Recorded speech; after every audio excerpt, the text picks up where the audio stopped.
And it's a disgrace that it happened. And if you look at what's gone on, and if you look at now all of this information that's being released, and from what it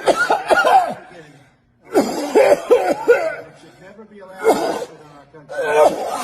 And you'll be seeing that in the coming weeks. But I'm not to do so. Yeah, John, please. You know what the crime is. The crime is very obvious to everybody. All you have to do is read the newspapers, except yours.